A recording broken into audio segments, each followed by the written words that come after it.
You might be thinking, why on earth am I going to listen to this guy? And you're probably right. I might not have something to offer, but I might have something to offer. And this is why you might want to stick around. I spent a good part of my life being poor, but not necessarily internally poor, financially poor. And I don't mean financially poor because I'm actually poor. I mean poor because I've been comparing myself to others. I've spent a good portion of my life comparing my life to other people who have drastic amounts of money, more than I have. And that has been the most disempowering, depreciating type of thought process that I could have done.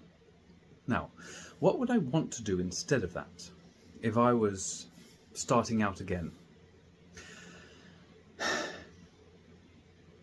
I'm going to address this from the point of view of what I see. Today, what I see is that there are a lot of course creators who teach other people how to get rich from a point of scarcity. They go out in the market and their hearts are not full. They go out searching for money. Now, because they go out searching for money, because they have none, they produce something, a one-off. They force themselves to go through it. They go through the grit. They force themselves to produce the results, even if they hate what they're doing, because they will get money on the other side. And then they will use shady cold calling tactics in order to get you to purchase their course, which is dubious at best. Now, the difference between someone who serves you, who comes to propose value to you, is that the person who comes to you serving you with a specific information and the person who wants to create a course and get your money is, from the outside, it's going to look similar. But when you actually kind of pick up on emotions, you realize that this one is living from a place of scarcity and money is all important. So you will see a recurring pattern, a recurring theme within this one. Whereas this one, money is not going to be important. Why? Because this one is going to be focused on results, focused on outcomes, focused on the process. Because that's the main issue. That's the main, I suppose, difference between the two. Why? Because the person who is going to be focused on trying to get money at all costs will not enjoy the journey, which means that they will not be fulfilled. And someone who is not fulfilled by the journey will do anything to get the money. And someone who is fulfilled by the journey is not worried by the money itself. They love doing what they do. Now, here's the difference between the two, is that when you have a money issue, well, they're fine. The people who are not concerned with the money, they're doing it because they are full. They spend their times in fulfillment. They spend their times in curiosity zones. They grow themselves on a consistent basis. Whereas people who spend their time trying to get money, they spend their time scheming. They spend their time trying to figure out how to manipulate you into getting your money. Now, you have two courses here, for example, and a lot of the time you're going to fall into the trap of thinking, oh, this guy, they appreciate me, they're going to listen to me, da da da da da. So you get onto a coaching call, which is really a sales call, and they're going to coerce you, listen to everything that you have, your problems, etc., and then they're going to use these problems to then pull you into their course and get your money. On the other side, you'll find that there's not necessarily going to be any forcing to, like, they're not going to force you to buy anything. They're not going to try and get you to buy, and that's the main difference. Is that they are going to propose value. They're going to give you information. They are going to add value to any offer that they have. And these are the main differences between the two courses. Obviously, there's others. Now, you're wondering, how do I get rich when I am poor?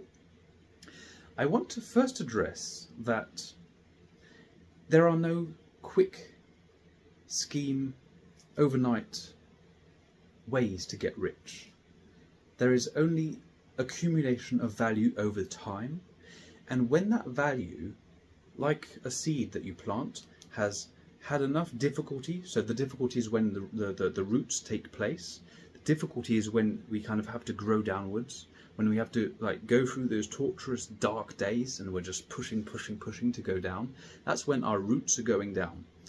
But when we finished our growth period, and we're not ever going to finish our growth period, but when we've done enough of that growing our roots period, suddenly we start to shoot upwards. And when we start to shoot upwards, all the hard work that we did in the dark, on our own, broke, struggling, all that stuff that we were doing because it was fulfilling, because we enjoyed it, because it was for the right reason, all of that then comes back like a tree, and then we grow upwards. And this is when we start to bloom. Now, the main issue I was talking about earlier between the person who wants to get the money and the person who wants to simply serve is that the person who's wanting to serve is doing the entire journey out of love for the journey. They are loving the subject and they are loving the work. The person who is hating the journey, who's wanting the money at all costs, is the person who is functioning out of scarcity. When someone is in scarcity, they believe that money will solve their problems. When someone is in abundance, they believe that they can solve their problems and figure them out on their own, or with the help of God, or that the solution will come at some point and they will figure it out. It's going to be okay. There are two mindsets. There are people who hustle, who grind, who will try to kind of get your money out of you at any cost. And then there are those who are here to serve, who are here to give you money, literally in the form of ideas. They are giving you money, who are here to elevate your mind, who are here to grow you.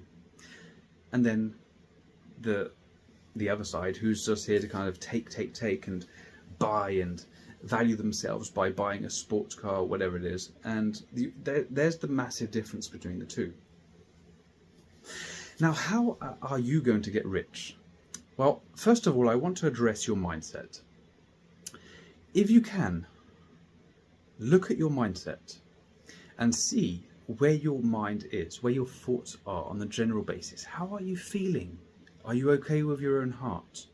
Because your heart is essentially the basis, the foundation of everything else. If you feel shit in your heart, if you feel terrible, scared, stressed out, if you're consistently trying to escape the state of feeling, what's going to happen is you are going to need money in order to escape it. And so you are going to run really fast in that direction. But on the other side, if you can accept the pain, if you can grow through the pain, if you can undo the pain on your own, if you can figure it out, transform it into a system or a framework, that pain becomes your ally and that ally becomes your wealth. Because when you transform your pain and your difficulty and your challenges, you transform your difficulty into money. But because you're not doing it for the money, it's more natural, more flowing.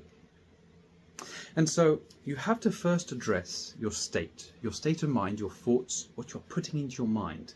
If you spend your time comparing yourself to other people, you're going to be miserable, because essentially what you're doing is you are comparing yourself to other people, which means essentially that you are divesting yourself, your attention out from the investment you have in yourself. You are spending your attention on other people, appreciating what they have rather than appreciating what you have. And therefore, because you are appreciating what they have, you get to the point where you start to appreciate what you have in contrast, because you believe that you would be happier with what they have. When you can stop comparing yourself with other people, you can start to invest yourself in yourself. You can start to appreciate yourself and how you feel. You can start to reside in the heart. You can start to reside in your mind, rather than doing everything because you need to make money, you need to survive, you need to... Heavy emotion. When you can kind of put that negative emotion, that negative state aside, and you can just breathe for a second, everything becomes better. You get to a point of neutrality. And when you can get to that point of neutrality, you can see the reality for what it is. You're not coerced by the pain of your negativity, and you're not necessarily coerced by the pleasure of everything that's going to be offered you through that negativity. And this is what most coaches are going to pry on you for. Literally. The more pain you have within yourself, the more you are going to be prone to wanting to search for pleasure. And so if you can undo the pain that you have within yourself and find neutrality with yourself, you will not be coerced, you'll not be powerless when it comes to the pleasure that they offer you for a certain sum of money. No matter what sum of money. You can be a complete millionaire, but because you have that pain point within yourself, you are going to be fragile, you're going to be vulnerable to people's offers, because you are thinking that because you can't solve this pain point within yourself in your own neutrality, you're going to need to spend the money for someone else to solve it. But when you can figure out your pain point, appease yourself and find your center, what happens is that you start to fill yourself up with goodness. Why? Because you start to appreciate yourself, you love yourself, you accept yourself. Because if you can't accept yourself, you can't build yourself. If you can't accept your present moment, you can't accept the gift within, which is the ability to build and take action with it. If you reject your present moment, you can't go towards the future. And so if you undo the pain that you have within yourself, you undo the fear of the future, because the pain you have in yourself that is undealt with is affecting the way you perceive the future. But when you undo that fear, when you undo that pain, essentially you take away the distortion from where you are looking, and you can see everything a lot more clearly. You can see everything from a point of it's all working out in my favour, and you stop functioning from a place of fear. And when you stop functioning from a place of fear, you can start functioning from a place of love and acceptance, and that's when you start to accept yourself. And what happens when you start to love yourself? When you start to love yourself, you start to love your body, to take care of your body, your heart, your stomach, your mind.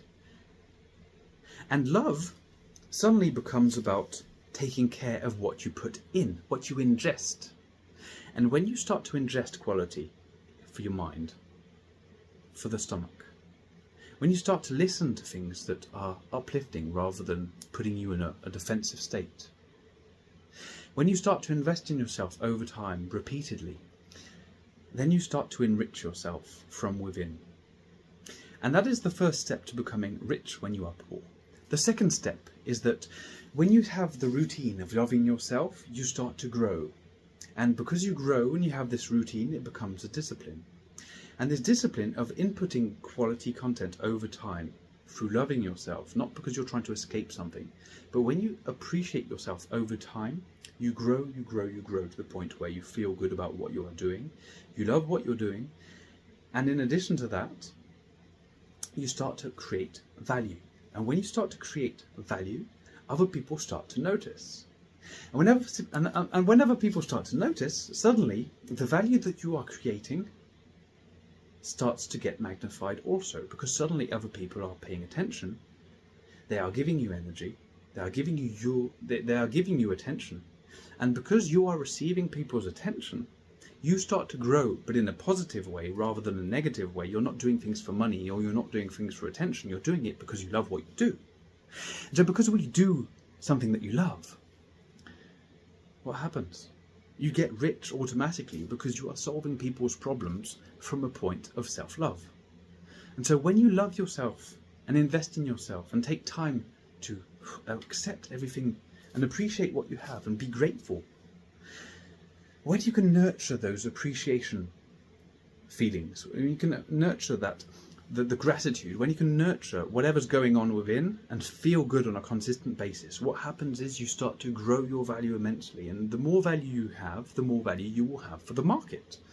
And when you go to market with whatever value that you have produced over time, you cannot fail but get money in return. But the entire journey is not about the money. It's about fulfillment, self-love, and service. So if you serve, you will be rich in the journey and at the end, rather than simply doing it for the money and getting to the end and feeling like crap. And that's the difference, ladies and gentlemen.